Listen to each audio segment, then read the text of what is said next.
Você consegue gravar, Gui? Iniciei Uhum. aqui. Consegui colocar para iniciar também. Tá, obrigado. Tá. Só parar essa transcrição para não. Ótimo. Então, perfeito. Se eu trocar aqui, a tela vai, né? Mudou Acredito que ou não? para mim Guilherme, não. Guilherme, a apresentação também vai ficar disponível para a gente? Vai. Sim. Tudo. Ok, obrigado. Apresentação, os links, né? A gente vai mostrar vários links aqui, também a gente disponibiliza para vocês, tá? Acho que eu tenho que aqui passar para poder passar, Gui. Então, por favor. Então, beleza. Sobre a CPA, a gente tem aí, né? Em 2021 foi o último ato da CPA que reestruturou, mas tem como principais atribuições a CPA Comissão Própria de Autoavaliação, né? E tem como principais atribuições o plano de avaliação institucional e o relatório de avaliação institucional. São os principais produtos que a CPA produz aí, no sentido do plano de avaliação institucional, plano trienal, e o relatório de autoavaliação institucional, relatório todo ano que a CPA tem que entregar. E, né, fora esses grandes produtos que ela tem, a CPA também está responsável aí pela promoção e coordenação dos processos internos de avaliação institucional. Então, né, é ali no âmbito da CPA que vai ter toda essa os processos que vão ser feitos, né, ao longo aí do período avaliativo. Tem todo o apoio aos procedimentos de avaliação externa, então quando o curso tem uma avaliação externa, né, quando vem aqui o INEP para fazer essa avaliação, a CPA está junto, tem até um momento específico com a CPA, no sentido de ter essa conversa com a equipe de avaliação, e tem também, né, toda a parte de apoio que a CPA presta ao próprio curso, no sentido de estudos, né, de documentos específicos, então a gente até disponibiliza isso também, né, nos nossos sites, tanto o site da avaliação quanto o site da CPA. E tem toda essa parte de definição de mecanismos para melhorar, basicamente, a autoavaliação institucional, né? Para torná-la mais acessível, para tornar ela mais conhecida dentro da universidade. A gente vai ver que isso é um desafio, né? Muito grande até hoje. Por favor. Temos como membro aí o professor Paulo Lima, da Física, que é o presidente atual. E temos a representação tanto de docentes, temos até um técnico do IG, né, a Cleriane, ela é representante na categoria de técnico administrativo aí do IG. Temos também representantes da sociedade civil e temos representação institucional. Eu, por exemplo, estou representando o DPO, né, na figura do decano, e a Harineide está aí na figura do DEG, do decano do DEG. E teríamos também toda a representação discente, mas infelizmente isso é um desafio também de conseguir, né, discentes para que participem ativamente da CPA. Então, sobre o histórico da CPA, a CPA, aqui na UNB especificamente, é até precursora, no sentido de que antes mesmo da edição da Lei de Sinais, né, que tem essa, que é a lei do Sistema Nacional de Avaliação do Ensino Superior, que foi editado em 2004, já em 2002 a UNB já tinha ali uma comissão interna de avaliação institucional. Então, desde então, né, a gente tem essa início da cultura aí de autoavaliação e que vem sendo, vem evoluindo aí ao longo dos anos, né? Tanto que a última reformulação foi em 2021 e a gente também já está aí com uma nova proposta de reformulação da CPA para tentar torná-la mais conhecida e interessante para a sociedade como um todo, não só para o nosso público interno. Eu comentei do plano de autoavaliação, né? Ele é aí esse instrumento da CPA que vai guiar as ações ao longo de um triênio. O nosso último triênio aí está de 2023 a 2025. Então, tem dentro do plano de autoavaliação todas as ações que vão ser executadas pela CPA em parceria com as outras unidades, né, tanto acadêmicas quanto administrativas, para estimular aí a cultura de autoavaliação na universidade e, se possível, fora dela também. Temos também os relatórios de autoavaliação, e isso todo ano a CPA tem que fazer, né? Até final de março é preciso confeccionar esse relatório de autoavaliação e entregar para o INEP. Então, nele vai ter um resumo de todas as ações que foram feitas ao longo do ano, no sentido da autoavaliação. Então, todas essas nossas reuniões do Avalia vão estar escritas, né? Vão estar reportadas lá no relatório de autoavaliação. Nossos resultados sobre egressos, sobre indicadores de fluxo, sobre ranking, sobre a consulta, que é algo muito importante que eu vou falar já já. Então, tudo isso, todo ano, vai para o relatório de autoavaliação e é nossa comunicação, né, e obrigação aí com a comunidade, com o INEP. E falando na consulta, isso até é uma boa oportunidade para chamar, né, a comunidade do IG para responder a consulta. Estamos com a consulta aberta aí até o final do mês. É uma pesquisa de percepção que fazemos todo ano, né? Então já temos aí um histórico bem longo de consultas da comunidade acadêmica. Na última consulta a gente teve um pouco mais de 5.000 respondentes, geral, né, da UNB como um todo. E dentro do IG foram 105 respondentes, sendo a maioria deles discentes. Tivemos ali 11 docentes e 3 técnicos que responderam à pesquisa. Então, nossa ideia, né, também trazer isso, tentar mostrar um pouquinho da importância para que todos nós, né, a maior parte aí da nossa comunidade, responda com sua opinião sobre a UNB, basicamente. E aí, destacando alguns pontos aqui do IG, é um questionário até extenso, então, tem muitos resultados, né? A gente trouxe só uma pequena parte aqui que a gente conseguiu destacar na parte de infraestrutura. Então, tem várias outras questões que podem ser acessadas no relatório específico da consulta. Então, no IG, por exemplo, teve uma avaliação positiva de mais de 90% dos respondentes de vocês, né? Especificamente do IG, sobre a portaria da unidade. Então, o pessoal está satisfeito com isso. Estão também bastante satisfeitos com toda a parte de jardins e áreas verdes. Então, foi um outro positivo destacado.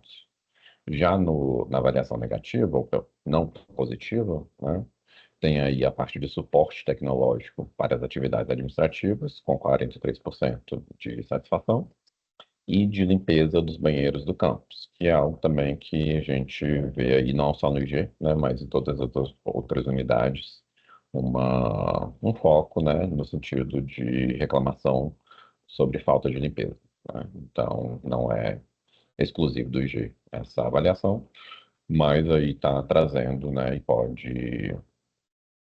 A ideia é ajudar vocês, né, a verem coisas que vocês já conhecem, no sentido, né, de particularidades, de pontos negativos que vocês já conhecem, que podem ser trabalhados, ou então apenas uma confirmação de que realmente, né, as ações que estão sendo tomadas pela gestão estão surtindo efeito na comunidade. E aí, uma informação que a gente pergunta nessa consulta é sobre o conhecimento da CPA, se a comunidade, de forma geral, ou no IG especificamente, conhecem a consulta não, a Comissão Própria de Avaliação do CPA. Então, no geral da UNB, grande parte dos discentes não conhece, né? Então, 85% ali dos alunos da UNB que responderam à consulta não conhecem. No IG é um pouquinho maior, 91% dizem não conhecer a CPA. Dos docentes, então a gente tem ali na UNB 76% afirmaram que conhecem a CPA, no IG também é um pouquinho maior. Então, acho que ali dos 11, 10, né, docentes, 91% diz que conhece, né? Então, mostra aí um conhecimento bem maior da CPA do que, de forma geral, da UNB. E entre os técnicos, quase 70% ali na UNB conhece a CPA, aqui no IG já está um pouquinho ao contrário, né? A maioria dos técnicos do IG não conhecem a CPA. Então, é algo para a gente ter em mente, né? Até considerando que a gente tem uma participação técnica do IG na CPA, né? Até a gente esperava que isso daí fosse invertido, mas infelizmente parece que quem, pelo menos, né, pelo menos quem respondeu à consulta da comunidade acadêmica não tinha esse conhecimento da CFA. E lembrando também que isso daqui acho que são só 3 técnicos, né? Então fica um pouco viesado realmente a resposta do IG, né? Mas é isso. Então, né, esse é um dos resultados. A gente tem muitos outros resultados específicos de várias das questões que a gente aborda na consulta. A gente só trouxe aqui uma pequena amostra e deixa aí o convite para vocês para acessar a pesquisa completa.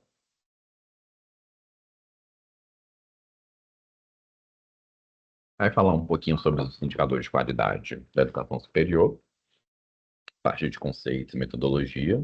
A gente, desde o ano passado, nós temos aí um novo ciclo do ENAD, um novo ENAD, um novo ciclo do ENAD. Então, ano passado teve o ENAD das licenciaturas, e a partir desse ano a gente vai ter aí um novo ciclo, um pouco diferente, né, do que estava, no sentido de que todo ano vai ter um ENAD da licenciatura e vai ter também o ENAD do bacharelado, né? E vai seguir essa nova configuração de ciclo.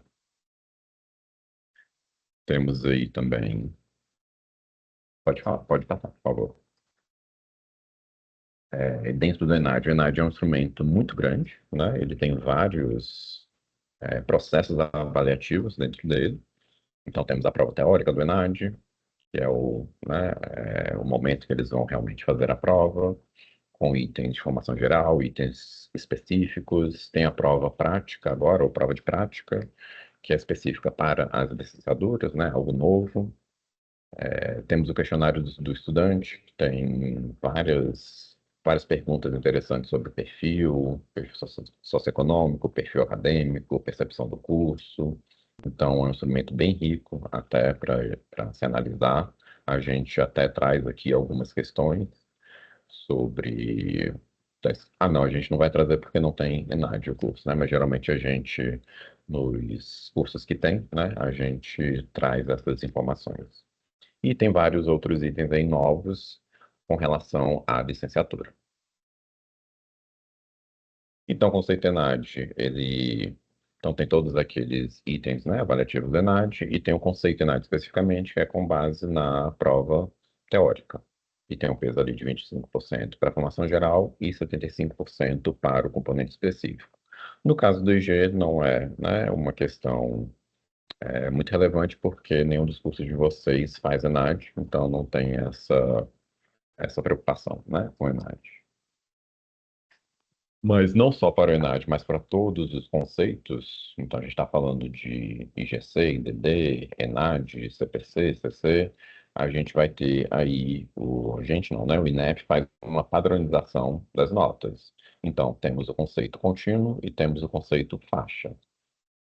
Então, dependendo ali da nota do conceito contínuo, a gente tem uma faixa específica, né? Então, é sempre interessante a gente estar acompanhando o conceito contínuo justamente para ver se a gente não está ali nos limites ou inferior ou superior de alguma faixa para, né, ver se há uma oportunidade de melhoria ou se ou se deve haver, né, um cuidado para não mudar de faixa. Então, a gente passou alguns anos com esse problema no IGC, a gente ficou ali no IGC4, sendo que estava muito próximo do IGC5, então é sempre algo interessante de se ver especificamente o conceito contínuo, né?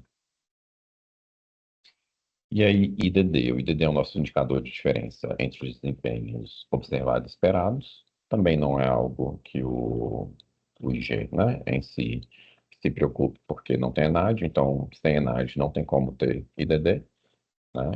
Então, mas a ideia do IDD é realmente ver a diferença entre o desempenho dos alunos que estão concluindo o curso em relação aos alunos que ingressaram no curso vendo a nota do Enem. Então, ver aí essa suposta evolução dos alunos ao longo do processo formativo, né?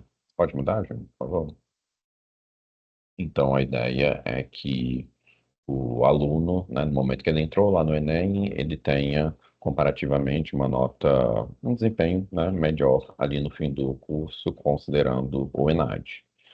No caso da UNB, isso nem sempre acontece, porque os alunos já entram, né, com uma nota já alta, né? A concorrência já é alta na maioria dos cursos, então essa evolução geralmente não acontece.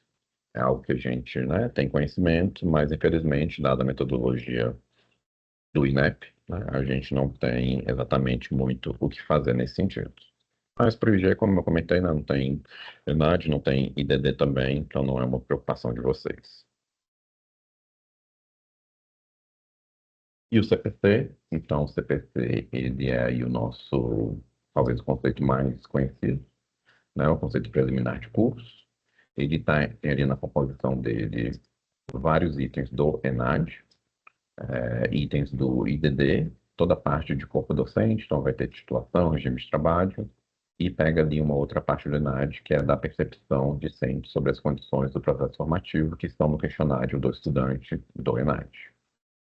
E aí, mostrando o peso desses itens, a gente vai ver ali que uma grande parte vem do ENAD, então 20% ali está na nota dos concluintes do ENAD, 35% está no IDD, que é a relação entre Enem e ENAD, e 15% está ali no questionário do ENAD. Então, o ENAD tem um peso muito grande no CPC, de forma geral.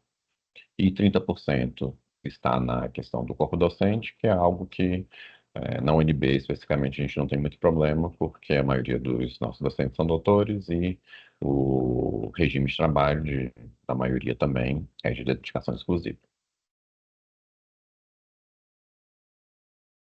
Pode passar. E a ICC, então, o conceito de curso, esse é o que todos os cursos do IG são avaliados. Então, precisa vir a visita em loco. No caso, né, tem também a visita em loco à distância, né, que foi aí uma inovação do INEP durante a pandemia e que manteve-se, né, se eu não estiver enganado. Temos aí o ICC é composto por 3 dimensões, de organização didática pedagógica, competência tutorial e infraestrutura. É uma média simples, com os pesos específicos de cada dimensão. E ele vai ser obrigatório sempre que o curso tiver um CPC menor que 3, ou tiver um reconhecimento, renovação de reconhecimento, curso novo, né?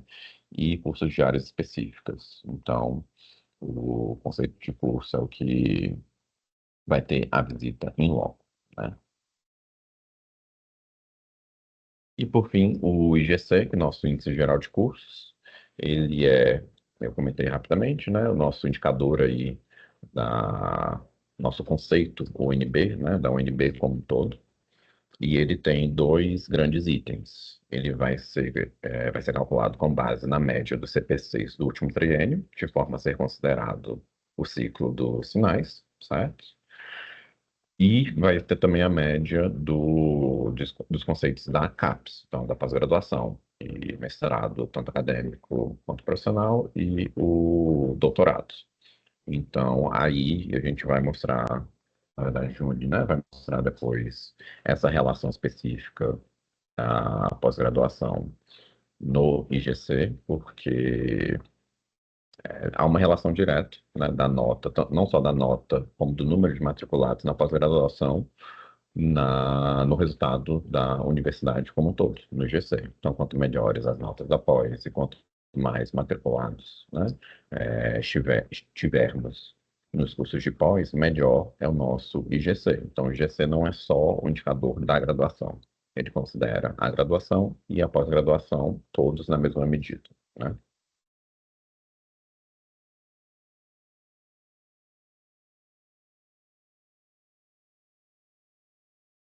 Certo. Acho que fechei, né, Júnior?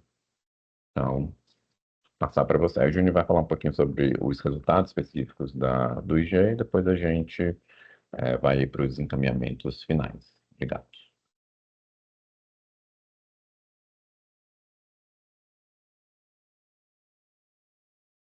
Você está sem microfone, Júnior. Tá me ouvindo agora? Agora sim. Ok, então, obrigada. Bom, gente, então boa tarde para todos. Eu vou apresentar para vocês tanto essa questão do resultado dos indicadores do INEP, quanto também alguns estudos que a gente faz no âmbito da diretoria e que, já adianto aqui, são frutos de contribuições e de ideias que vieram de encontros como esse, ou de pedidos que nós recebemos das unidades. Então, quando vocês forem se debruçar sobre esses estudos, sobre esses relatórios, qualquer inconsistência que vocês encontrarem, podem nos avisar, e qualquer dúvida ou sugestão de melhoria também nos façam, que a gente aprimora isso a cada edição, tá? A cada ano a gente vai buscando melhorar esses estudos. Bom, em primeiro lugar, explicar para vocês que nós trazemos o Avalia UNB para a unidade também. Por quê? Porque existem muitas coisas que podem ser melhoradas e que vão afetar globalmente todos os cursos vinculados àquela unidade, né? Não somente de infraestrutura, mas também de outras avaliações que podem ser aproveitadas ali. Então, nosso objetivo de apresentar para a unidade é esse. Seguindo aqui, como o Guilherme já falou, no caso dos cursos do IG, como não tem um número muito grande de cursos no Brasil, o INEP economiza, né, fazendo avaliações em loco, que são bem mais econômicas do que realizar uma prova do porte do ENAD a nível nacional, né?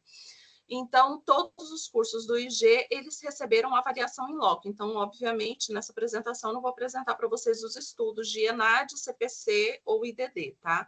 Nós vamos nos debruçar, primeiramente, em relação aos estudos do INEP, apenas no CPC. Que vocês tiveram visita recentemente, né? Ano passado para Geologia e Geofísica, e em 2019 para Ciências Ambientais. Então, os resultados vão estar bem atualizados. Deixa eu só pular aqui. Eu acho que o estudo ficou lá mais para trás, gente. Eu já vou chegar nele. Deixa eu apresentar só aqui antes a questão dos indicadores de fluxo de evasão. Bom, os indicadores de fluxo de evasão, eles são baseados em dados que são disponibilizados pelo INEP, tá? Posteriormente, no final aqui dessa apresentação, eu vou apresentar para vocês o site do Avaliação, e aí eu mostro para vocês um pouco dos caminhos, mas já adianto para vocês que é disponibilizado pelo INEP em coortes de 8 anos, se eu não me engano, ou 10 anos, tá? Eu não me lembro exatamente. Aqui, para esse estudo que a gente apresenta para vocês, a gente está cortando, a gente trabalhou esses dados para que a coorte fosse de 5 anos, tá? 2016, 5 anos, e não a de 8 anos, porque a nossa ideia é ver como que nós estamos em relação a outras instituições de ensino superior federais, e não incluindo particular, essas coisas, porque a gente sabe que os dados vão ser um pouco diferentes, tá? Aqui, nesse quadro, a gente vai ver curso por curso, então, Geologia, Geofísica e Ciências Ambientais, e vai ver a comparação em cima. Deixa eu pegar aqui aqui.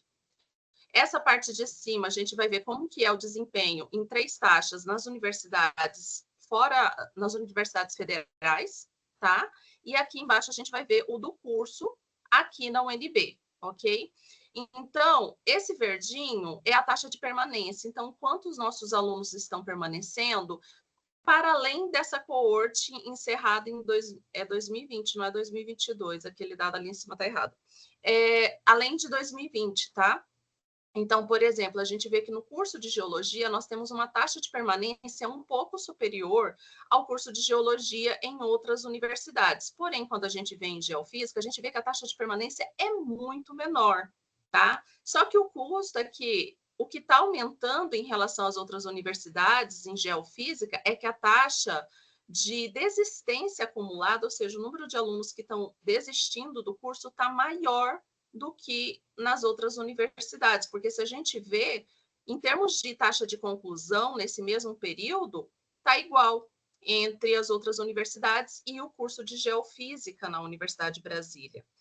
O que isso mostra para a gente? Que a gente precisa trabalhar e tentar identificar o que está acontecendo aqui com essa taxa de desistência que está mais de 10% maior que as outras universidades. Então, se vocês se debruçarem, aí lógico, isso é um trabalho que a gente consegue fazer aí no micro,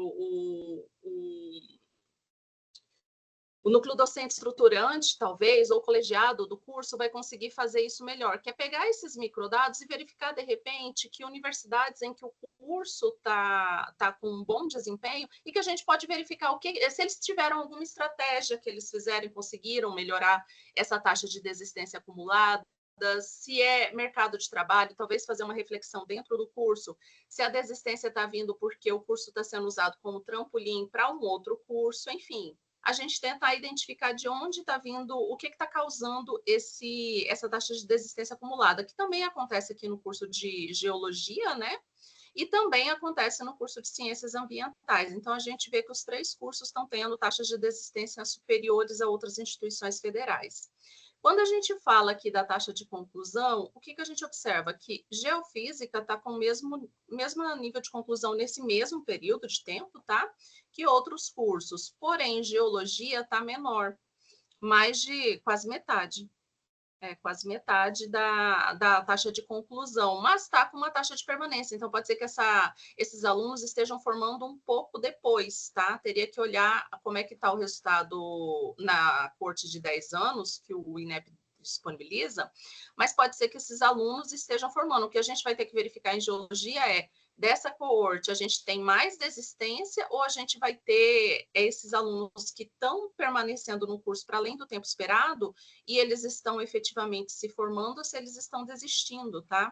Quando a gente vai aqui para curso de ciências ambientais, é um quadro similar ao de geologia. E aí a gente pode se debruçar aí dentro do espaço do curso a se debruçar sobre esses dados, tá?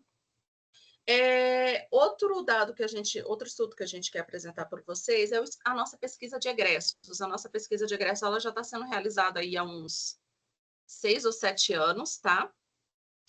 A gente depende de dados que sejam enviados pelo governo, não é mais Ministério do Trabalho, eu esqueci o nome do novo. E então o último estudo que nós temos é com a RAIS de 2021, porque é a última RAIS que nós recebemos do governo, tá? Nós comparamos utilizando o CPF, a gente busca dados nessa RAIS de 2021 dos alunos que estão registrados ali no SIGRA e no SIGA, usando como base o CPF, tá?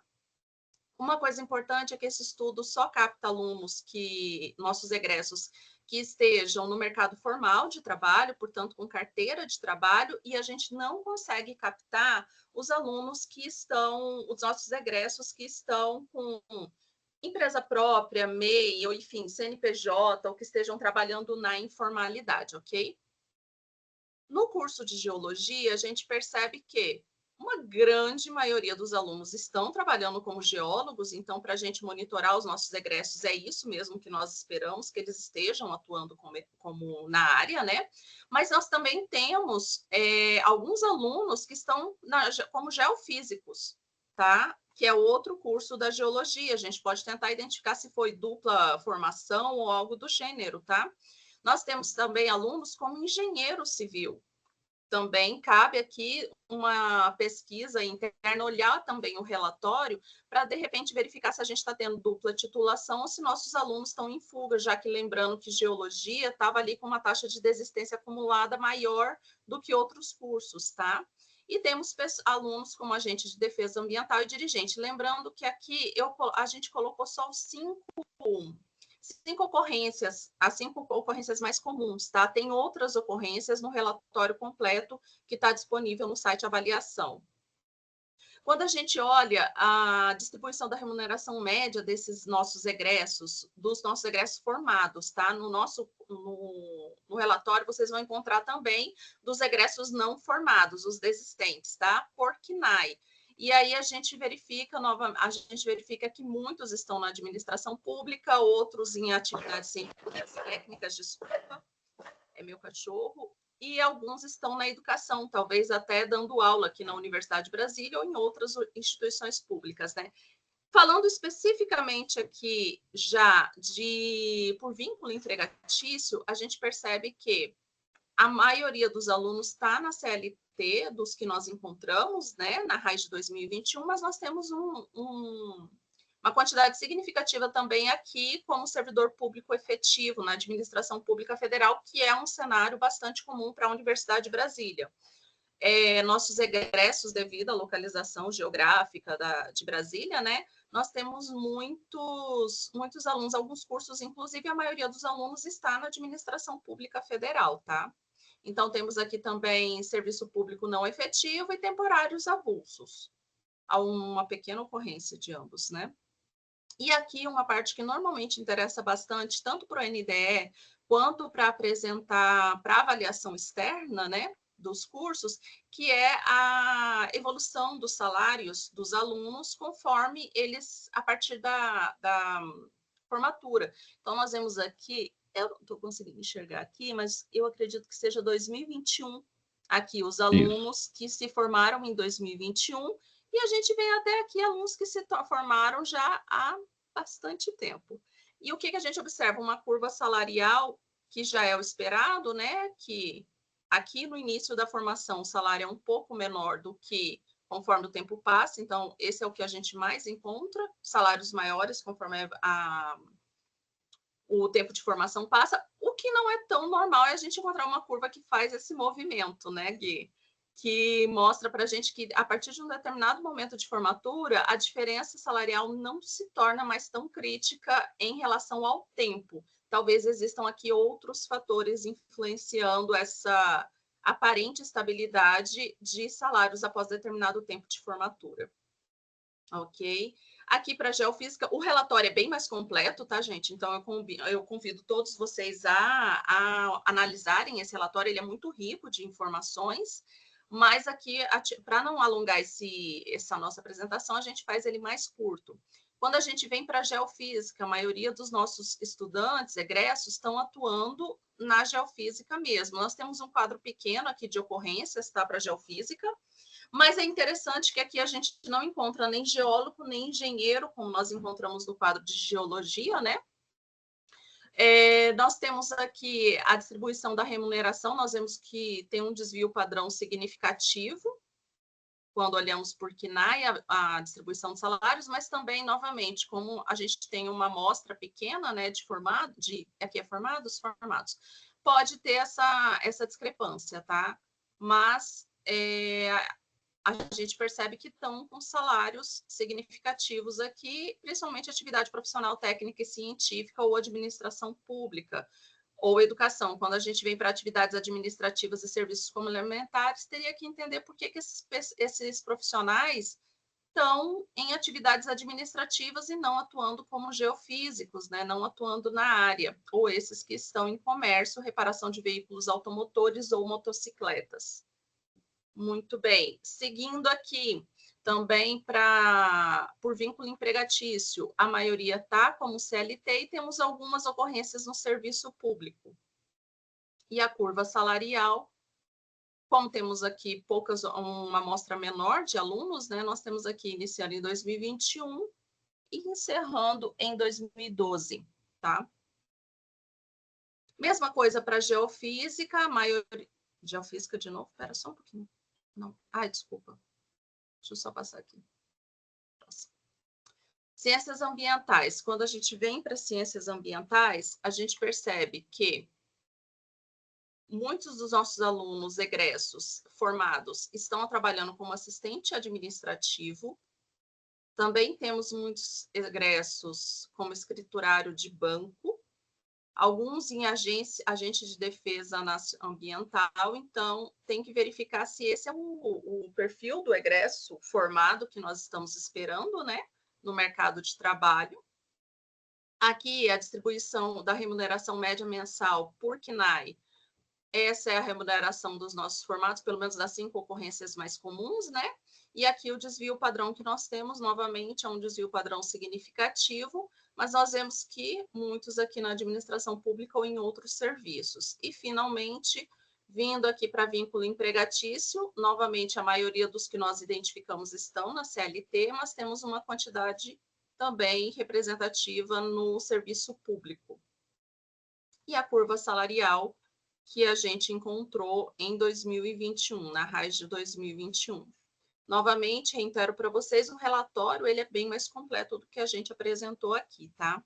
Seguindo, eu gostaria de apresentar para vocês aí sim uma análise que nós fizemos das avaliações em loco, dos relatórios da avaliação em loco, tá? Tanto de 2024, que foram feitos no curso de Geofísica e Geologia, quanto Ciências Ambientais em 2019, tá?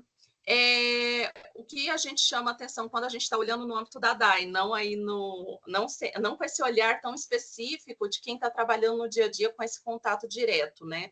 com o curso? É que, por exemplo, no curso de Geologia, nós não temos nenhuma nota 1 e 2, que é uma nota que representa insuficiência naquele aspecto do curso. Temos também poucas notas 3, que normalmente é o que representa para o INEP, que o curso já atende todos os requisitos necessários para que ele funcione, e bastante ocorrências de notas no 3, no 4 e 5, que é o que representa para o INEP que o curso ele tem extras, ele contribui com mais do que o necessário, né? Principalmente quando a gente fala de 5, que normalmente nós estamos falando de inovação, nós estamos falando de excelência do curso, tá? No ponto de vista do INEP. Então, a gente percebe que o curso de Geologia ficou com o conceito final 5. E aqui a mesma coisa aconteceu com Geofísica, também sem ocorrências em 1 e 2. Claro que no âmbito do curso vocês vão explorar item por item do que foi avaliado, tá? Mas a gente lá na DAI, a gente fica atento a isso, para verificar se tem algum, principalmente aqui, para poder fazer as recomendações de que o curso tenha atenção nesses aspectos, porque às vezes aqui no curso de Ciências Ambientais teve 2 ocorrências. Às vezes não é que o curso não faça, muitas vezes o que acontece é que não há documentação, tá? E é uma coisa que a gente tem sempre falado no Avalia UNB, é que a nossa realidade é que a gente observa que os cursos, na maioria das vezes, faz muito mais do que o INEP consegue captar com seus instrumentos, mas a gente esquece de documentar esses documentos, de documentar esses eventos, esses relatórios, esses monitoramentos que nós fazemos. Então, aqui seria necessário para o curso de Ciências Ambientais, principalmente se debruçar nessa nota 2, que eles tiveram em 2 itens, tá? Observando aqui o relatório de avaliação em loco, nós trouxemos aqui algumas coisas que podem beneficiar a unidade, tá? Então, a primeira questão que os avaliadores trouxeram nos relatórios dos cursos é que a extensão deve ser pautada como elemento obrigatório no currículo, tá? Também evidenciar uma forma específica quais são as ações, resultados e medidas que são frutos dos mecanismos das avaliações externas e internas, porque o INEP tem ficado muito atento sobre o uso do resultado dessas avaliações, o que nós fazemos com essas avaliações quando nós recebemos esse resultado, se divulgamos e o que é que fazemos, o que é fruto dessa avaliação, tá? Então, tem uma forma de registro, que pode ser notícia, relatórios internos, alguma coisa do tipo que demonstre que, olha, a gente verificou que teve essa nota e nós fizemos essa correção que impactou positivamente o curso. Evidenciar de qual forma ocorre o acompanhamento contínuo do discente ao longo do período letivo também. Eles não tiveram acesso a esse tipo de informação. As coordenações de curso possuem espaço de trabalho compartilhados. O INEP, via de regra, ele coloca que a coordenação precisa ter um espaço próprio para atendimento, que tenha proteção sonora, para que o que for discutido lá não seja ouvido por pessoas de fora, enfim. Então, nós já tivemos esse resultado de que o espaço de trabalho precisa ser individualizado para a coordenação, tá? E professores também, o que muitas vezes dificulta no âmbito da Universidade de Brasília, já que a gente tem uma política em muitas unidades de compartilhamento das salas de professores, né? Ainda aqui, especificamente para o curso de Ciências Ambientais, houve essa atenção de que o PPC precisa de revisão no que diz respeito às emendas e bibliografias. E aí eu convido o pessoal das Ciências Ambientais a conversar com o DEG. O DEG fez um trabalho um mutirão de revisão de PPCs, e caso seja necessário, ele pode dar o suporte todo. A Arineide está aqui, que pode nos auxiliar quanto a isso, que eles estão ali para poder auxiliar o curso a fazer essa revisão, tá? Atenção ao funcionamento do colegiado dos cursos, especificamente, para que ele tenha representatividade de todos os segmentos, docente, técnico e discente, tá? Além de ficar atento à periodicidade das reuniões, que tenha registro dessas reuniões, né? Novamente, o que eu comentei, muitas vezes o que falta para a gente é registrar o que está acontecendo e o encaminhamento dessas decisões. Essas foram a gente pegou aqui um resumo do que pode beneficiar o IG como um global, né? Porque aí esse trabalho de olhar o que foi falado em cada um dos indicadores, acredito que eu tenho certeza que o pessoal no curso tem bem mais competência que a gente que está lá na área administrativa, né? Com esse olhar. Mas a gente percebe que aqui tem vários pontos que a gente pode auxiliar e que pode beneficiar todo o IG globalmente, tá? Esse estudo, esse atualizado de 2024 ainda não está no site da avaliação, porque a gente está revisando todos os relatórios de avaliação em loco de 2023 e 2024 esse ano. Porém, o de 2021, que a gente fez de uma década anterior, já está disponibilizado, tá? Então, se vocês quiserem, podem ir no site avaliação para pegar o estudo anterior. Docentes inseridos na pós-graduação. A gente faz esse cálculo especificamente aqui para apresentação, então não tem um relatório, não tem um estudo, uma publicação disso, tá? Mas a gente verifica dos docentes da unidade acadêmica, quantos estão em nenhum PPG, quantos estão em um PPG, 2, 3 PPGs, tá? 3 PPGs ou mais, no caso. No caso do IG, nós não temos pessoas com mais em 4 PPGs ou mais, tá? Mas nós temos a maioria deles em pelo menos um PPG. Por que a gente olha esse dado? Porque ele impacta diretamente num dos itens dos indicadores de avaliação em loco, que no caso é o 2.16, que ele fala que para que o curso tenha nota 5, pelo menos 50% dos docentes possuem no mínimo 9 produções nos últimos 3 anos. Como os docentes que estão em PPG têm uma pressão, né, uma necessidade de publicação maior do que os docentes que não estão, é comum que a gente encontre que unidades com bastante docentes em pelo menos um PPG tenham um desempenho melhor nesse indicador, tá? E isso se reflete aqui no IG, em que a 70% dos docentes do IG tem pelo menos 9 publicações. A gente não olhou para o curso, mas especificamente em todo o IG, tá? E finalizando a nossa apresentação, quase finalizando a nossa apresentação, esse é o estudo do IGC, que o Guilherme comentou com vocês, em que a gente consegue visualizar onde, só um minutinho, onde o curso está, o impacto da pós-graduação na nota da UNB, no IGC da UNB. Eu só estou procurando aqui a nota da UNB. Poxinha, aqui. Acredito que seja essa, porque aqui a diferença de cor ficou bem ruimzinha. Bom, então aqui a gente encontra o curso o mestrado em Geociências Aplicadas. Não? Júnior, tá ali embaixo de tá embaixo aqui, ou em desculpa. cima. Ó, Geologia e Geociências Aplicadas e Geodinâmica. Geociências Aplicadas é esse aqui? Isso, esse daí. Perfeito, obrigada.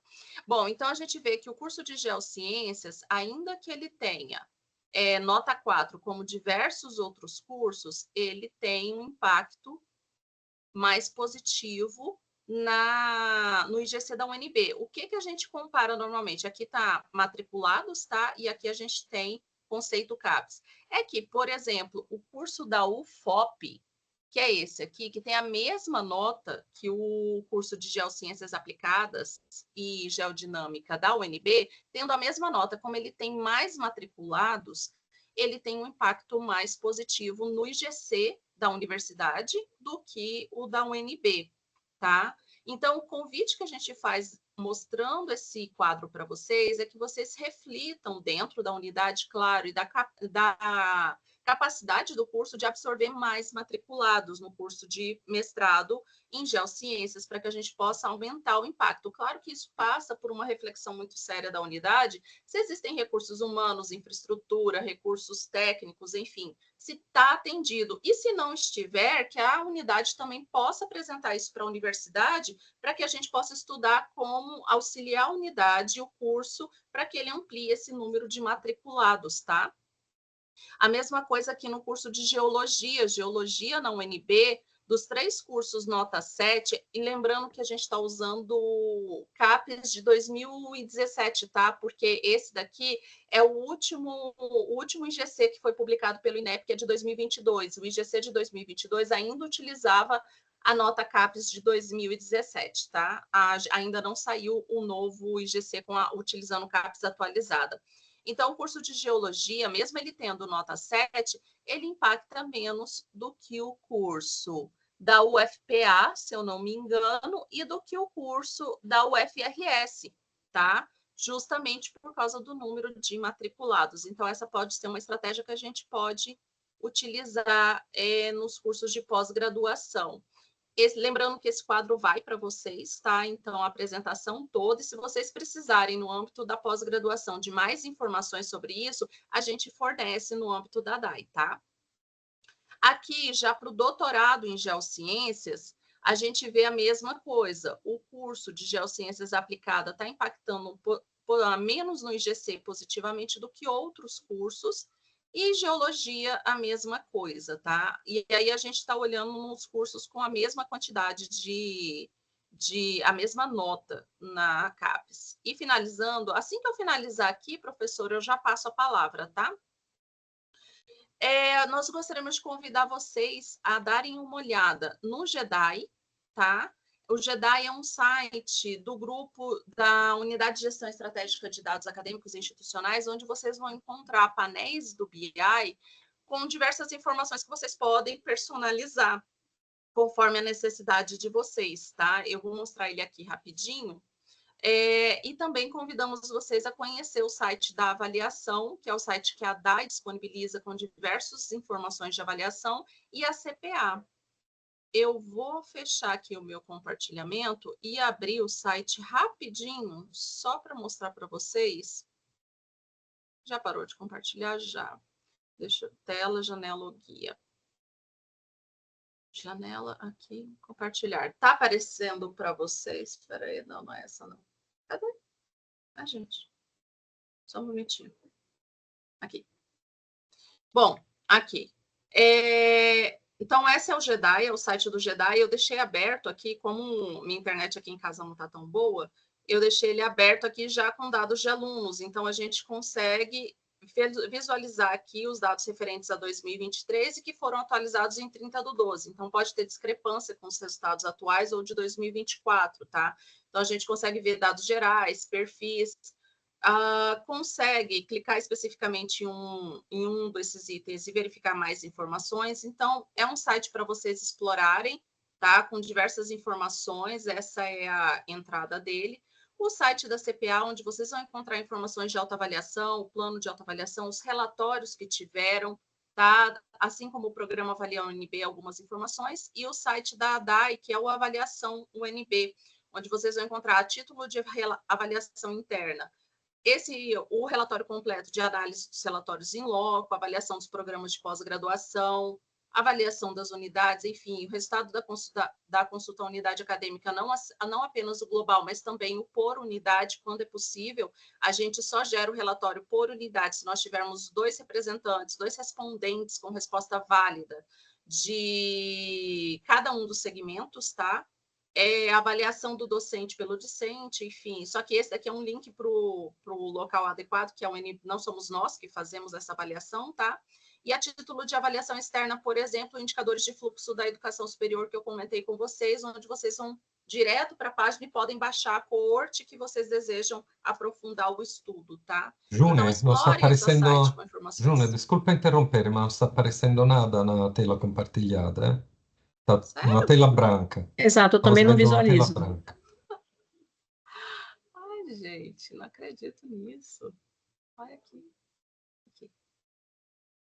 Agora apareceu?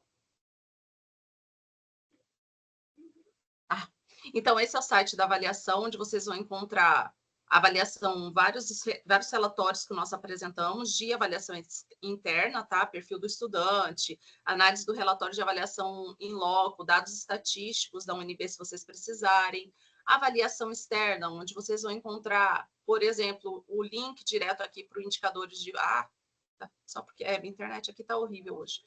Para indicadores de fluxo da educação superior, avaliação quadrienal, enfim, links rápidos para auxiliar vocês, tá? Aqui o site da CPA, onde vocês encontram os dados da autoavaliação, consulta à comunidade, os resultados da comunidade, o programa Avalia UNB, os resultados. Então, se vocês quiserem assistir outros vídeos do Avalia UNB de outras unidades, e o JEDI que eu comentei com vocês, e mostrei aqui brevemente, por exemplo, os dados gerais de alunos, que eu deixei aberto, ainda bem que abriu, e aí vocês conseguem clicar e pegar mais informações sobre especificamente isso, então consegue trabalhar esses dados conforme a necessidade que vocês estejam precisando, tá? Nos 3 sites, caso encontrem inconsistências, volto a falar, podem nos informar, podem nos dizer, podem pedir estudos mais, melhoria dos estudos, podem fazer as sugestões que a gente vai atendendo dentro do possível, mas sempre buscando melhorar. Todos os nossos relatórios, eles foram aprimorados dessa forma, tá? Com sugestões de todos.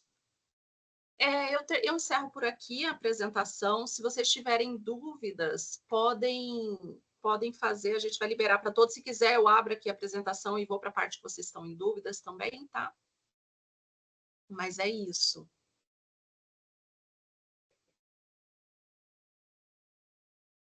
Obrigado, Júnior. Pode falar, professor Marcos. Então, boa tarde a todos. Nossa, agradeço por essa apresentação.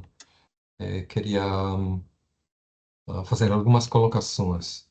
Okay? Então, eu já fui coordenador de graduação, tenho uma particular sensibilidade para esse problema da evasão escolar, que acho que não é somente do curso de geofísica, problema grave para toda a universidade. Estou vendo que a gente não está tendo uma atenção devida, a meu ver, para essa questão. Essa questão está sendo levantada agora já, a gente está vendo esse fenômeno e denunciando esse fenômeno já há pelo menos uma década, assim, mesmo o curso sendo recente. Não teve nenhuma ação concreta para tentar contrastar esta tendência. Esse número que você apresentou agora, vocês apresentaram agora, é realmente assustador. 2% de permanência. A gente sabe que não cobre nem as vagas colocadas abertas no vestibular. Então, a gente está atendendo no curso de geofísica 1/3 da capacidade do curso. Não somente isso, estamos tendo uma desistência, mesmo pela dificuldade própria do curso das exatas, de todo o peso da matemática e da física, que é extremamente elevada. Então, nosso curso praticamente está, se não tiver uma ação assim, forte e coordenada também por parte da universidade como instituição, porque a gente não tem condição de desenvolver, destrinchar este problema e resolver. Então, de onde que vai vir essa solução para este problema? Com certeza a gente não tem está atolado de tarefas administrativas, esse é o paradoxo, porque enquanto diminui a carga de número de discentes, a gente trabalha até aqui com uma carga administrativa, só que é um absurdo total, e não consegue se dedicar às atividades da universidade, que é a formação na graduação, e trabalhar esses problemas de desistência. Então, a solução, para mim, isso tem que vir de uma proposta da, do DPG, não sei de onde que tem que vir, do DEG, assim, uma ação dos decanatos que sejam sensibilizados e motivados para agir nesse sentido, para melhorar. A gente percebeu uma piora também da qualidade dos discentes. Isso para a gente é um aspecto muito significativo, porque se chegam discentes que não têm competência de língua portuguesa, não têm competência em matemática básica, é óbvio que vão apanhar. Não vão sustentar uma física 1, física 2, física 3, os cálculos, não vão sustentar um curso de geofísica que é muito pesado. Né? Por outro lado, vemos uma atração do salário que é mais alto até do que na geologia, uma remuneração boa. Né? Então, conversando com os alunos, eu sei que eles são atraídos pelo bom salário, mas não têm capacidade de concluir o curso. Isso é uma realidade dura, sobre a qual ninguém está fazendo nada, a meu ver. Assim, não vejo um movimento nesse sentido. Mas não sei como que a comissão poderia também sensibilizar, não é? Isso aqui é de competência para tratar esses assuntos. Não sei se é um cenário comum de outros cursos de graduação, mas no caso da geofísica, isso é assustador. E tem outro aspecto, so, desta vez agora emendei so, a coordenação da graduação para a coordenação da pós-graduação. Então, agora passando ao aspecto da pós-graduação, acho que esse indicador sobre o número so, de discentes deveria ser comparado com o número so, de docentes do programa, porque essa comparação são somente numérica, com o número de mestrandos e doutorandos para medir o impacto social, deverá ser proporcional ao quadro docente. Okay? So, nós temos no programa 20 docentes, a geologia tem 40, entendeu? É outra dimensão. Assim, eu não sei como vai funcionar nas outras faculdades, mas acho que esse indicador, como está, não é representativo realmente do impacto social, que devia ser, de alguma forma, padronizado com base no número de discentes do programa. Obrigado, professor. Isso. Com relação à parte de evasão, infelizmente é um problema, né, institucional mesmo. Alguns cursos têm muito mais esse problema de evasão, né, especialmente de exatas. Nosso exemplo clássico é de física, por exemplo, que é a maior evasão da UNB. A última vez que a gente viu estava em 75%. Então, né, de 100 alunos que entram, 75 não formam, basicamente, né, em física especificamente. O de você está ali na volta de 50, né? 56, 55, algo assim. Obviamente que não está bom também, né? Mas a gente sabe das dificuldades inerentes aos cursos de exatas. E tem algumas iniciativas que algumas unidades têm tomado, especialmente o IE, por exemplo. O IE tem um programa agora de acompanhamento para os alunos deles, né? Que estão em mais dificuldades. Então, eles acompanham no sentido de ligar, né? Tipo, estar realmente em contato com alguns alunos que já reprovaram algumas disciplinas obrigatórias, né? Que já travaram o fluxo, algo nesse sentido, para prestar tutoria, né? Ver o que pode ser feito pelo aluno especificamente. Então, é um acompanhamento pontual de alguns alunos para tentar diminuir a evasão, né? A retenção, diminuir aí aumentar, né, a conclusão. Então, é um trabalho bem de formiguinha mesmo, sabe? E, infelizmente, não tem ainda uma política institucional disso, né? Até porque esse acompanhamento direto com o estudante, a gente imagina que quem tem mais facilidade para fazer isso é realmente a unidade, o curso. Então, da mesma forma que há essa dificuldade de tempo, né, para vocês fazer mais coisa, também a gente não consegue dar conta de 50 mil alunos, por exemplo, né, da universidade, contar aí com graduação e pós-graduação. Então, a gente consegue dar essas normativas, né, fazer essa parte normativa, ver essa parte mais geral de indicadores gerais por unidade, por curso, tentar fazer essa comunicação institucional fluir no sentido de mostrar algumas iniciativas como essa do IE, que tem como objetivo diminuir a evasão, né? Só que é algo muito trabalhoso, né? Não é algo trivial, né? Demanda tempo, demanda gente, né? A gente precisa de servidores. Aqui na minha seção mesmo, a gente está com falta de servidor, alguns servidores já saíram aí para outros concursos, então é um desafio muito grande, né, que a gente tem, infelizmente, não é uma coisa só do IG, né? Se quiser falar, professor.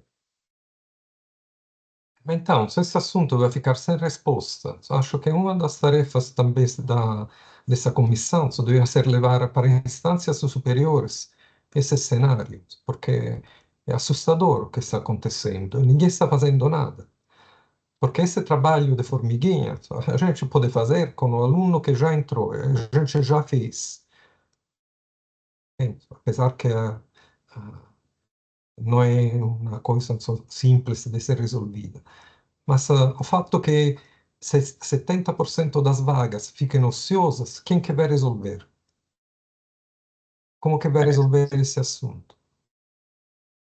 É difícil. A FUP também está passando por esse problema, no Não, sentido quem que vai levar de. esse assunto, vai colocar na mesa das instâncias superiores esse problema, só para que seja tratado com atenção? Ou seja, a universidade pública está perdendo a sua função.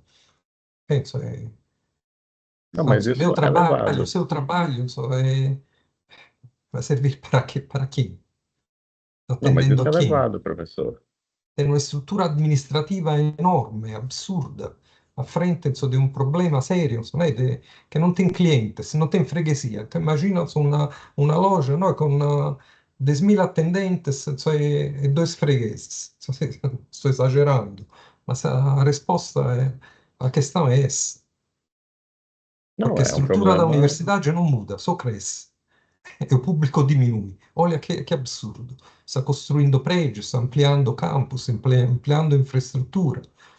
E a demanda para o curso diminui. Olha só que coisa que não faz sentido algum nesse cenário. Então, alguém vai ter que levar esse assunto e colocar na mesa das instâncias superiores. Isso, mas isso é levado, professor. O problema é que são N demandas, né? A demanda de evasão é um problema específico e tem outras questões que também têm a priorização. E, além disso, não há uma solução fácil, né? Qual seria a solução que dá para ser botada de forma definitiva? Não A está gente sendo nem tem ações. discutida. Então, não estou nem falando que eu quero uma solução agora na mesa. Estou falando que essa questão não está sendo nem discutida, não está nem sendo tratada, está sendo negligenciada assim, grosseiramente. Então, é isso que estou falando. Eu não estou querendo uma solução imediatista, porque não tem. Você já sei que não tem. Uhum. Professor Martino?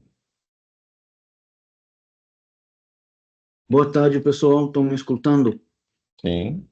Eu vou tentar ligar a câmera, que estava dando problemas. É que eu tô. Talvez eu tenho a luz que está meio ruim, mas vocês estão me ouvindo. Então, boa tarde a todos, né? Eu sou o professor Martino Giorgioni do IG, para quem não me conhece, né? Sou outro italiano do IG, junto com o professor Marco. Queria primeiro agradecer, né, por essa iniciativa. Eu queria realmente estava muito curioso, né, de entender melhor como é que funcionam esses processos de avaliação e principalmente entender melhor do ponto de vista institucional, né, como é que a UNB está, né, gerenciando a sua própria avaliação. Isso foi bastante esclarecedor, por isso eu agradeço, né. Entretanto, eu queria fazer uma colocação compartilhando. Eu compartilho 100%, na verdade, o que o professor Marco falou. Esse problema da evasão é muito sério, né? Claro que eu acho que o curso de geofísica está sentindo mais, né? Mas pelo que eu vi, na verdade, conversando também com colegas do exterior, né? Esse é um problema que impacta principalmente os cursos de ciências, né? Todas as disciplinas científicas. Aí talvez vocês tenham números para ver isso, confirmar se a minha percepção está equivocada ou não, né? Então, na verdade, eu acho que nesse sentido, eu acho que a colocação do professor Marco é muito importante, porque não é um problema, né, só dos nossos cursos de geofísica ou de geologia ou de física, né, mas é uma tendência geral, né? Então, nesse sentido, a gente tem que fazer uma reflexão e para isso, acho que o vosso trabalho é fundamental, porque vocês podem trazer dados, né, para embasar essa reflexão, né? Por isso que eu acho que é super importante, né? Mesmo que seja um trabalho cansativo, de formiguinha, tudo bem, mas eu acho que tem que ter essa sinergia entre vocês que têm essa visão, né, mais geral da instituição, com depois os coordenadores dos cursos, os presidentes de colegiado, tudo mais, né? Mas porque acho que essa pode ser uma estratégia. o que é importante, eu acho, então, nesse sentido, ou os cursos de científicos servem cada vez menos, né, para a sociedade, para, né, o mundo no geral. Então, nesse caso, talvez deveria ser uma coisa que é com a perspectiva de se esgotar, se for essa a resposta, né? Ou, mas a minha sensação é outra, na verdade, porque também vocês mostraram os dados dos egressos, né? Os egressos ganham salários bons, a maioria estão todos envolvidos em atividades aderentes aos cursos, né, da graduação que fizeram. Então, na verdade, pelo que eu sei, o professor Marcos também pode talvez confirmar ou não, tem demandas de profissionais científicos pelo mercado de trabalho. Então, acho que o problema não é tanto que esses cursos não servem, né? Mas é que os jovens, né, os que escolhem ir para as universidades estão atraídos por outras coisas, não consideram esses cursos tão atrativos. Então, aqui chega a minha questão, né? Eu queria saber melhor por que esses cursos não são tão atrativos, porque cada vez menos pessoas escolhem os cursos científicos, porque tem essa taxa de evasão tão alta. Eu concordo com o professor Marco, melhor, concordo, entendo que tem essa questão das disciplinas de exatas que são difíceis e tudo mais, né? Mas essas disciplinas difíceis sempre teve, né? E por que agora a evasão está aumentando, né? Então, eu acho que essa não é a única razão, a única motivação do porquê esses alunos saem. Mas eu não tenho uma resposta. Eu queria entender melhor isso para realmente conseguir definir uma estratégia de como mudar e como ajustar os nossos cursos para que se tornem novamente competitivos e atrativos. Então, eu acho que nisso aqui eu queria fazer uma pergunta, não sei se é viável, talvez pode ser um início, né, de estratégia, se a gente pode tomar algumas ações, né, junto com vocês, ou por nossa parte, por vossas partes, que a gente pode discutir isso com mais calma, mas queria saber melhor, fazer levantamento entre os alunos, principalmente os que saem. Eu não consegui obter informações claras, né, apesar de ter pesquisado, né, eu trabalhei mais na pós-graduação, porque era coordenador substituto da geologia até o ano passado, mas também sou representante no colegiado de graduação, então eu estou me tocando com esses assuntos, eu não estou conseguindo informações claras e confiáveis para entender qual é o motivo realmente dessa evasão, né? Também tive um problema durante a pandemia, muitos alunos desistiram dos cursos, muitos alunos também não conseguiram se sustentar em Brasília, né? Então, porque Brasília tem também essa coisa, né? Diferente, por exemplo, da URGS, né? Das outras federais de ponta, que tem a sua bacia de captação é toda lá no sul, né? A Brasília acolhe alunos do Brasil inteiro, né? Mas aí, então, eles têm que se sustentar em Brasília. Então, se eles não conseguem mais, apesar de eles se darem bem ou mal com o curso, eles têm que desistir, né? Então, pode ser, eu entendo que a situação é complexa, né? Então, eu acho que a gente tem que entender essa complexidade, em primeiro lugar, para chegar a uma resposta. Eu acho que isso não está sendo feito devidamente pelos meninos. Agora, esse aqui é o meu primeiro contato com vocês, né? Talvez são coisas que vocês já fizeram, e sou eu que não consegui encontrar as informações corretas, são coisas que não sei, né? Mas eu acho que o primeiro passo para entender isso, para resolver essa questão que vocês mostraram claramente, né, é entender quais são os principais motivos da evasão, né? E, em seguida, começar a discutir estratégias que não vão ser soluções simples, imediatas, né? Porque com certeza são coisas complexas. Uma outra coisa que eu estou percebendo e que seria interessante tentar avaliar, né? Que sei que é difícil, mas eu acho que é importante.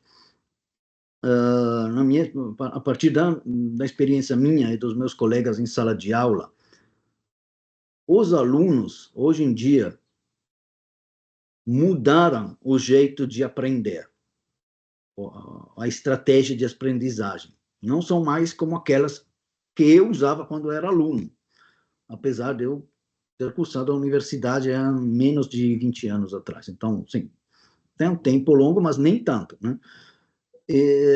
Já existia internet, já existiam coisas, mas agora, né, ninguém quer mais estudar nos livros, né? Ninguém quer mais fazer redações, né?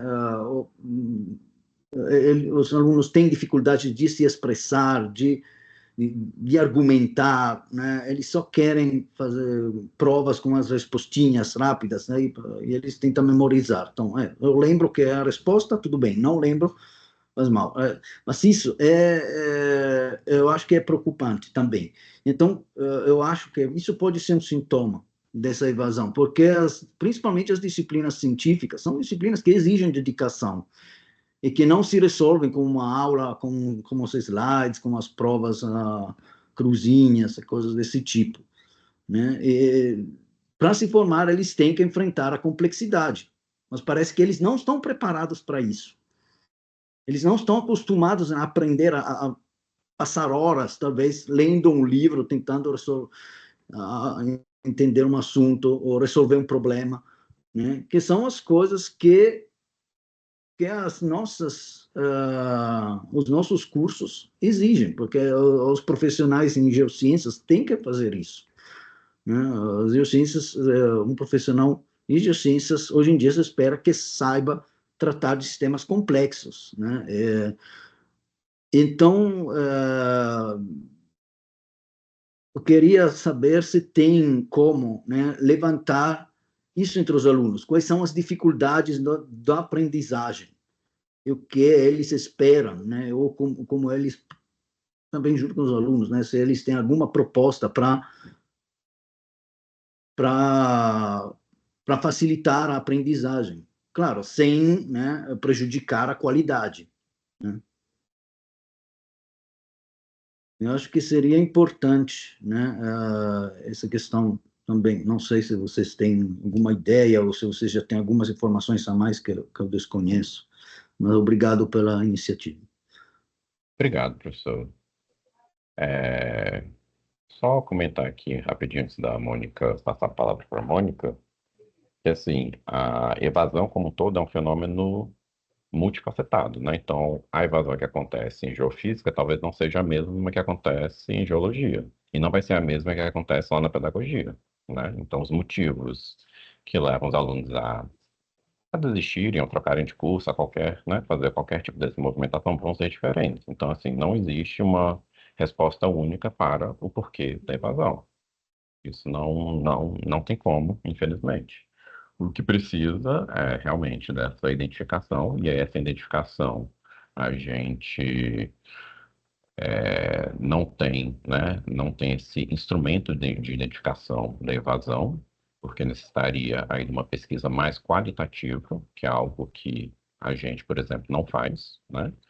Mas tem algumas unidades que fizeram isso como o IE, no sentido de fazer um acompanhamento qualitativo com os alunos. Então, isso é algo que pode ser implementado e até, né, nós podemos ajudar, nós dizendo, né, a parte aqui da gestão, que também é do nosso interesse, mas vai demandar, né, um trabalho específico, qualitativo, junto aos alunos. E, além disso, tem que ser algo meio que em tempo real, porque senão o aluno já evade, né? Se você não conseguir agir a tempo, então a evasão vai acontecer sem nenhuma interferência, né? Sem nenhuma ação ali para que isso seja mitigado.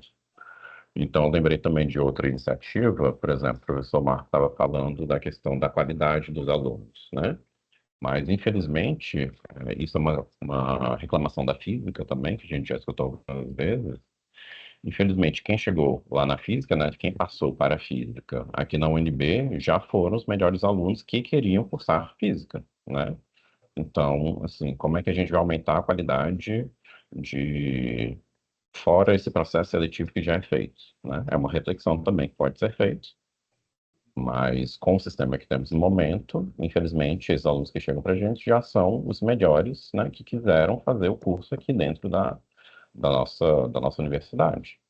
Então, uma alternativa para trabalhar isso é, por exemplo, já ter não, né? Ter algumas disciplinas introdutórias antes das introdutórias. Então, uma pré-introdução. Então, tem, por exemplo, o pré-cálculo, que é dado lá no âmbito do IE, né, da matemática, que cálculo é uma disciplina que também reprova muito, né, historicamente. E desde que tem essa oferta do pré-cálculo, isso melhorou bastante os indicadores de evasão do IE como um todo. Então, né, já foi uma ação ali para tentar mitigar isso. Então, a questão é realmente tentar entender com um grupo de alunos específico, porque acho que o professor Martino colocou isso também, né, que a gente está passando aí por mudanças geracionais, né? As pessoas estão perdendo interesse, né? Tem outras carreiras disponíveis, né? Então nem estão preocupados em fazer uma carreira. Então, cada geração, isso muda bastante. Então, precisa ser um acompanhamento bem específico, com coortes específicas de alunos, né? Em tempo real, que não adianta, todos os dados de evasão que a gente tem aqui, por exemplo, já são defasados, né? Uma coorte lá que a gente apresentou, por exemplo, de 2016. Então, já faz muito tempo que esses alunos saíram, né? Mesmo se a gente pegar uma coorte mais recente, de 2019, que é a que tem mais recente, ainda assim já faz muito tempo. Então, isso precisa ser um acompanhamento em tempo real, basicamente. Então, é uma dificuldade já na implementação disso, né? E na dificuldade de se implementar isso, a gente tem aí outras iniciativas, como ver as disciplinas que reprovam mais, né? Ver o fluxo do curso, o que está travando os alunos, o que pode ser feito, né? Ali para ajudar. Mas tudo isso precisa da atuação do coordenador do curso e do NDE do curso, né? Então, precisa desse primeiro, né? Desse conhecimento deles, que eles podem atuar, e a gente pode estar atuando conjuntamente aí também, mas o curso tem que estar envolvido muito, né, nessa tentativa de diminuir a evasão. Mônica? Olá, boa tarde. Eu sou a professora Mônica, coordenadora da graduação, e fui da pós, fiz o caminho inverso do professor Marcos, se bem que o Marcos foi 2 vezes da graduação. Bom, eu queria agradecer esse contato que vocês estão tendo com a gente, uma boa iniciativa. Também nós já tivemos reunião, a graduação, dos professores que estão coordenando e fazendo palestra, reuniões mesmo com vários coordenadores para sentir também a situação, né?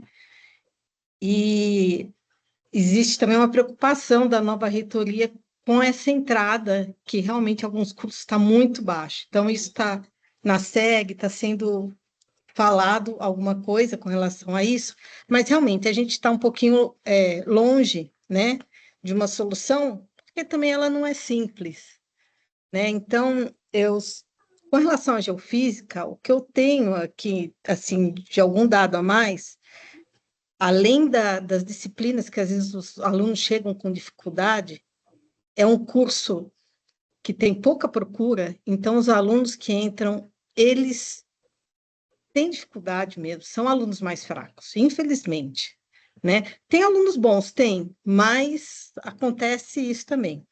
Agora, por outro lado, o vestibular, hoje em dia, ele exige redação do aluno.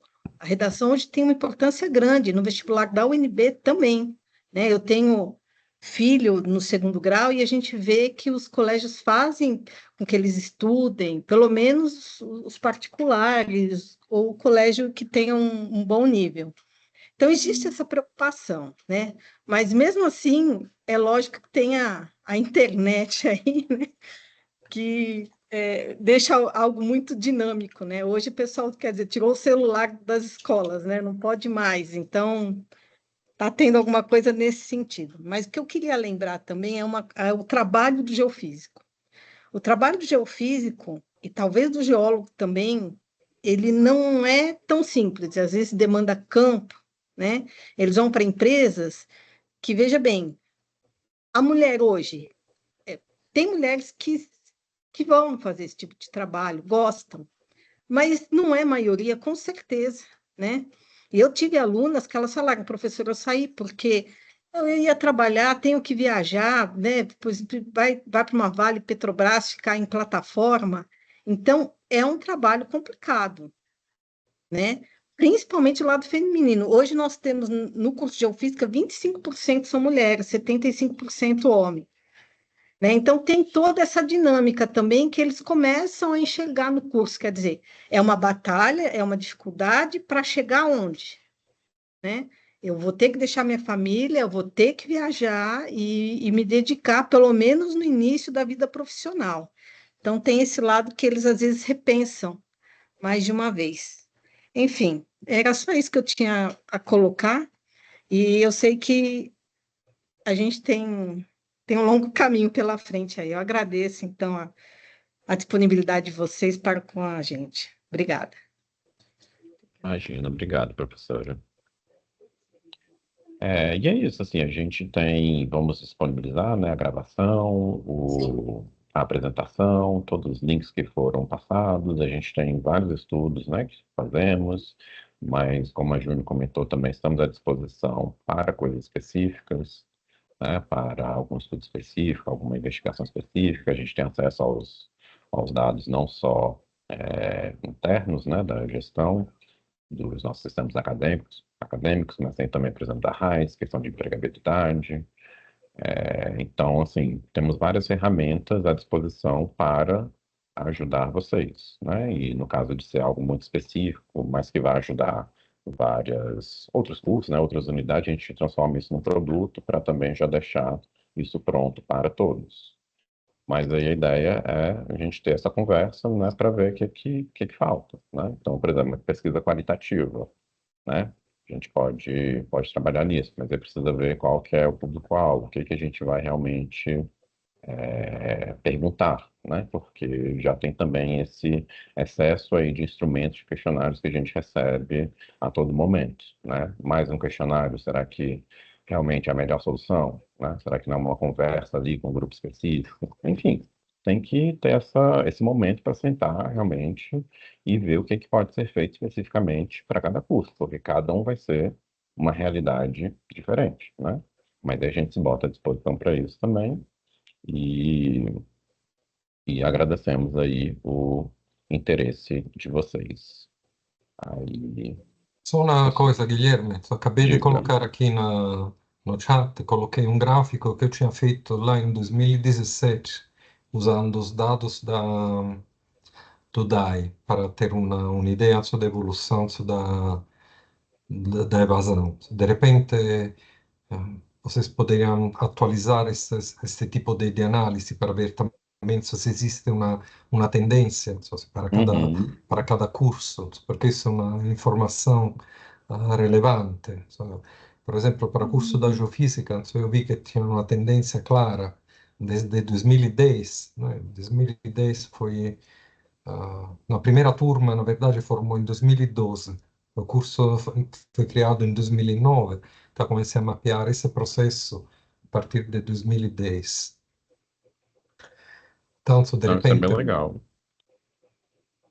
Aí esses poderia... dados têm, porque é um eles... dado histórico, você deve ter todo o histórico do curso. Você poderia fazer Uhum. não somente para a geofísica, poderia fazer também para os outros cursos, para ver se existe uma tendência, né? Para tentar aprofundar um pouco essa análise. Isso, não. E esses dados eles são agora públicos também, né? O INEP tem um painel com essas informações, tem a base de dados, de microdados com isso também. Então, assim, não é falta de informação, realmente, né? Essa informação está disponível e a gente disponibiliza também, né? Então, tá tudo aí para a gente realmente tentar, né, Uhum. começar a trabalhar com isso. Sim. Opa. Diga, Arineide. Então, boa tarde, pessoal. Já que está finalizando, né, eu quero agradecer, né, Guilherme e equipe, e dizer que o decanato de graduação também está acompanhando. Nós temos até, exatamente ontem, fizemos uma reunião discutindo a questão de evasão, de como a gente pode dar um suporte melhor, e a gente se coloca à disposição, ok, do curso. Nós temos aqui, trabalhamos com a reintegração e desligamentos, então a gente consegue saber quem impede a reintegração e que percentual é que consegue concluir o curso, mas a gente não tem mais informação mais do que isso. Então, esse foi o ponto de discussão ontem da nossa reunião aqui da diretoria técnica, tá? Então, a gente pode amadurecer isso, algum tipo de discussão melhor, não é, Guilherme? Eu acho que nós temos muito trabalho pela frente. É desafiador, mas a gente está aqui para isso, não é? Então, eu quero agradecer e colocar à disposição, tá bem? Obrigado. Então, obrigado, gente. Obrigada, E gente. Um abraço. Obrigado, boa vamos tarde. depois disponibilizar tudo, tá bom? Tá ok, Abraço. obrigada. Tchau, tchau. Tchau.